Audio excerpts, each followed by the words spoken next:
straight out agenda. It's a clatter. You're on the beat.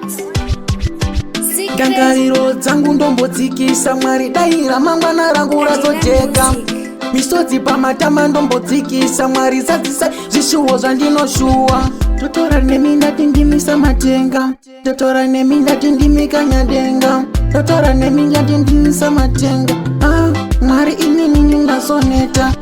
Kushanda ndinoshanda, kushandira ini ramangwana rangu nai baba. Kudzidza ndinodzidza, kudzidzira ini ramangwana rangu nai baba. Kushanda ndinoshanda, kushandira ini ramangwana rangu nai baba. Kudzidza ndinodzidza, kudzidzira ini ramangwana rangu nai baba.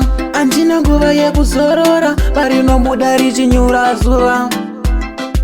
Ichasvika yekuzorora nguva yangu yandichapinda mguva. Shoko renyu roti munhu ngate chake cheziya. Ziya rangu ndinobudisa, ndinombozama kushingirira zvese zvandokwanisa. Kushanda ndinoshanda, kushandira ini ramangwana rangu nai baba. Kudzidza ndinodzidza, kudzidzira ini ramangwana rangu nai baba. Kushanda ndinoshanda, kushandira ini ramangwana rangu nai baba. Kudzidza ndinodzidza, kudzidzira ini ramangwana rangu nai baba. Dangariro dzangu ndombodzikisa Mwari dai ramangwana rangu razojeka. Misodzi pamatama ndombodzikisa Mwari zadzisa zvishuwo zvandinoshuwa. Totora nemi ndati ndimisa matenga, totora nemi ndati ndimika nyadenga, totora nemi ndati ndimisa matenga. Mwari inini ndasoneta. Kushanda ndinoshanda, kushandira ini ramangwana rangu nai baba. Kudzidza ndinodzidza, kudzidzira ini ramangwana rangu nai baba. Kushanda ndinoshanda, kushandira ini ramangwana rangu nai baba. Kudzidza ndinodzidza, kudzidzira ini ramangwana rangu nai baba. Andina nguva yekuzorora, parinobuda richinyura zuva.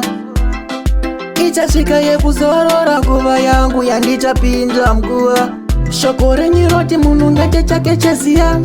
Ziya rangu ndinobudisa, ndinombozama kushingirira zvese zvandokwanisa.